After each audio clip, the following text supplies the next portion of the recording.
सरकार से गुजारिश है हमारे क्षेत्रों में हॉस्पिटल्स खोले जाएं, बैंक खोले जाएं, ताकि छोटे मोटे लोन हमारे लोगों के हो जाएं, वो अपना छोटा मोटा उद्योग लगा लें, कुटीर लगा लें। इन सब चीजों में बड़ी समस्या आती है साहब हमारी। तो आपके बच्चे कितने बड़े बड़े? साहब मेरी एक बेटी है, अभी 2.5 साल की है। मेरी भी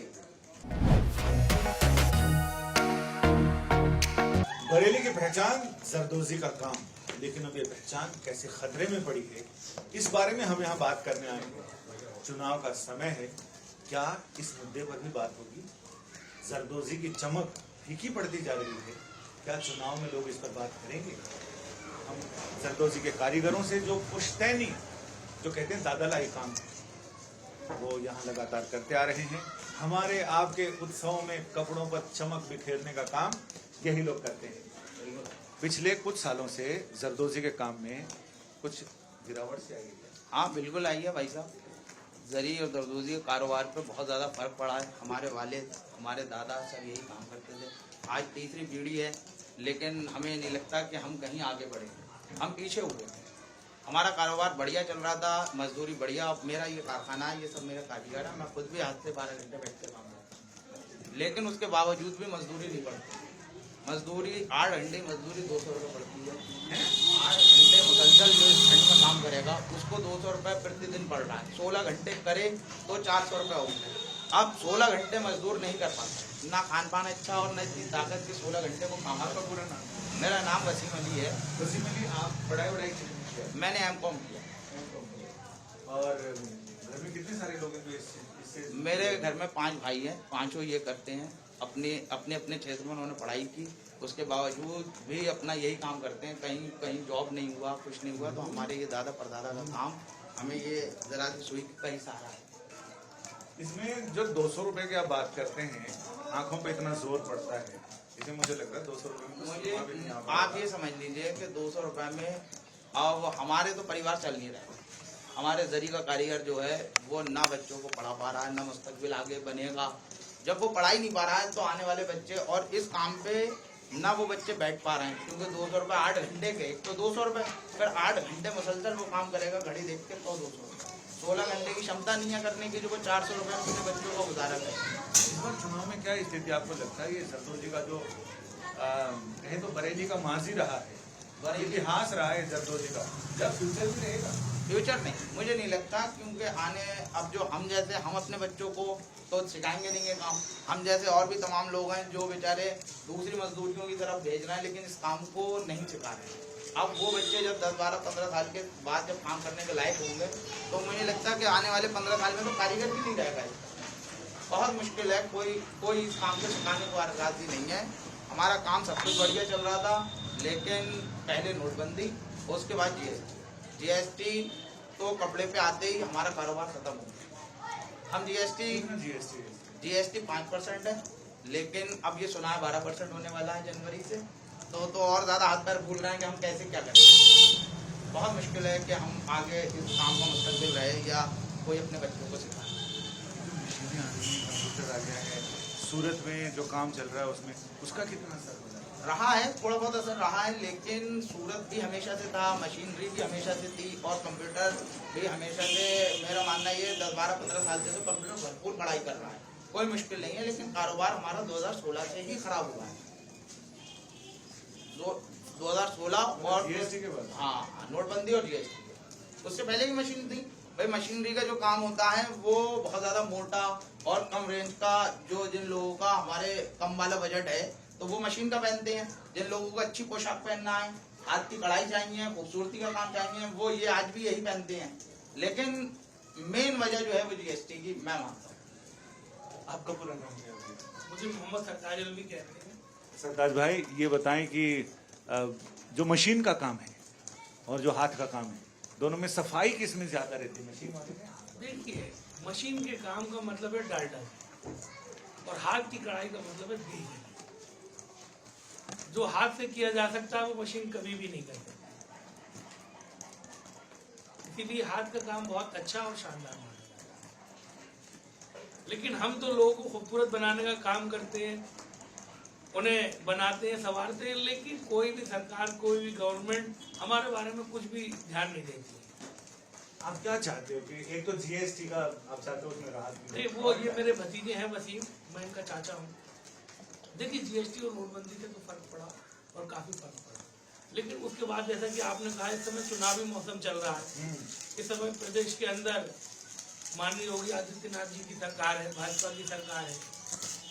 सरकार योजनाएं तो बहुत बनाती है और बड़ी सुंदर सुंदर योजनाएं बनाती है, लेकिन उन योजनाओं का फायदा जो जरी का काम करने वाले नीचे स्तर के कारीगर हैं, उन्हें कतई भी नहीं मिलता।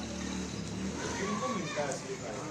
ये अब मैं क्या कहूँ, छोटा मुंह और बड़ी बात। नहीं, आप बताइए। जो हकदार है, मैं सिर्फ इतना ही कहना हूँ साहब, मैं बहुत छोटा आदमी हूँ कि जो हकदार है इन्हें नहीं मिल पाता है।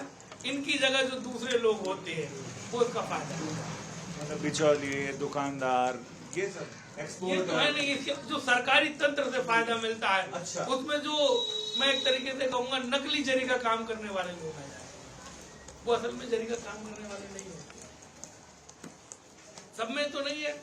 अब जैसे तो जरी का काम नहीं करने वाले तो कौन सी धोखाधड़ी का काम करते हैं, वो खुल के बताइए आप। नहीं, मैं नहीं कह सकता था वो क्या करने वाले हैं। जैसे अभी कल ही आपका प्रोग्राम हुआ था, तो वहां पर एक मोहतरमा कह रही थी कि हमने बरेली के अंदर लगभग 800 साढ़े 800 जरी की टूल किटें बांटी गई है।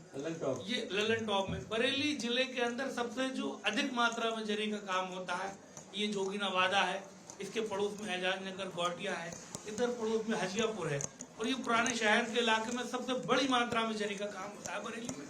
मैं मानता हूँ यहाँ पर 10-20 लोगों को भी वो टूल किटें नहीं मिली होंगी, लेकिन सरकार ने बांटी, लेकिन तो वो किसे मिली? हमें तो नहीं मिली। जबकि मैं बताऊं, मैंने भी वो टूल किट का फॉर्म भरा था। अच्छा, मैंने भी नहीं, मैंने नहीं। अब आपके माध्यम से मैं बड़ा शुक्रगुजार हूँ कि किसी के दिल में तो रहम आया कि कोई हमारी बात सुनने के लिए। आज मेरी उम्र लगभग 38 साल हो गई है। 38 साल में कोई आदमी हमसे पूछने आया है कि आप क्या चाहते हैं। जैसे मेरे भतीजे बचा चुके हैं, 150 से लेकर 200 रुपए की दिहाड़ी है, वो भी फुल कारीगर की।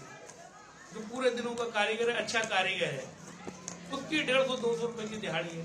अब बताइए, आदमी की बुनियादी जरूरत है उसका पेट, रोटी। अब वो 200-300 रुपए में रोटी के पैसे का इंतजाम कर पाता है, वो जैसे तैसे रोटी खा लेता है, वो अपने बच्चों को कैसे पढ़ाए, कैसे लिखाए?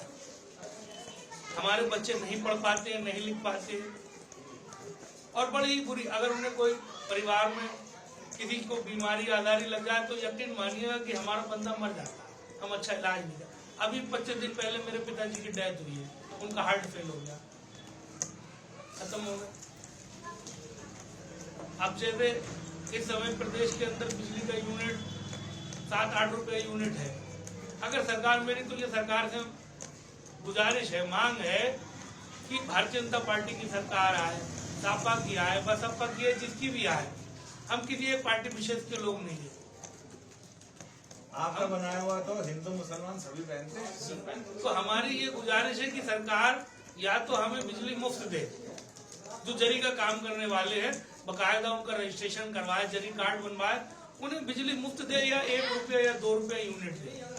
जिनके जरी के कार्ड बन जाए उनके समय समय पर उनकी शारीरिक जांच की जाए। हमारे लोगों की आंखों की रोशनी बहुत जल्दी चली जाती है। मैं वही कह रहा था, 200 रुपए में तो सुरमा भी नहीं आ सकता। पीठ के बल काम करते हैं तो पीठ की हड्डियां हमारी बहुत जल्दी खराब हो जाती है। पीठ के बल में तो झुक के जी, झुक के हड्डे पे लगातार या 8 घंटे हमको यूं काम करना है, तो उससे हमारा शारीरिक विकास नहीं हो पाता है, शारीरिक तौर पर हम लोग कमजोर हो जाते हैं। तो समय समय पे सरकार हमारी अच्छी दवा कराए, हमारी जांचें करवाए, और जो जरी का काम करने एक उम्र के बाद जैसे आपके इस बार चुनाव में बोलोगे जो भी उम्मीदवार आएंगे कि ये सब चीजें करेंगे साहब, हमारी तो कोई, मैं कह रहा हूँ ना, मेरी जिंदगी में, मेरी लाइफ में पहली बार कोई शख्स आया है, हमारी कोई सुनने वाला नहीं है।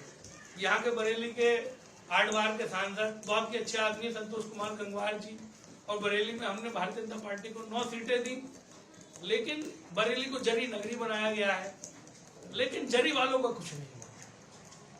हम तो ये चाहते हैं, सरकार से हमारा यह मुतालबा है कि सरकार हमें क्या दे रही है, हमें क्या रियायत दे रही है।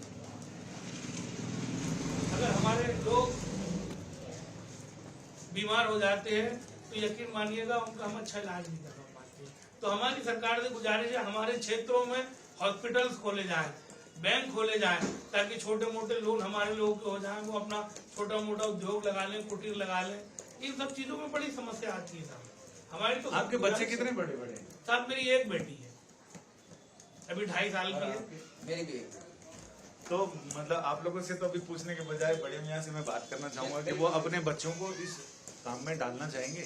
ये साहब हम कोई भी बड़े मियाँ क्या, छोटे मियाँ क्या और मझले मियाँ क्या, कोई भी ना बच्चा ये काम करना चाहता है ना हम उसे डालना चाहते हैं। हाँ, तो फिर तरीका क्या होगा? दरी खत्म है ये हमारे आप सब लोगों की दुआ से जितनी होना थी हो गई। आप समझिए जिसकी 200 रुपए की दिहाड़ी है, 8 घंटे में 200 रुपए मिलते हैं।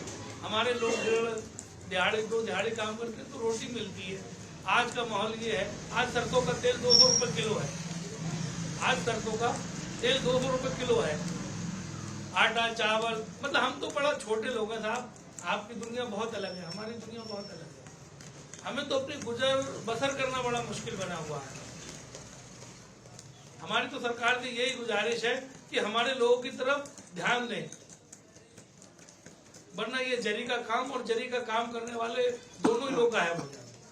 हाँ, मुझे तो लग रहा है कि बहुत दिन एक हमारे काम में औसतन 50 से 60 साल में व्यक्ति की मौत हो जाती है। 50 से 60 साल तक।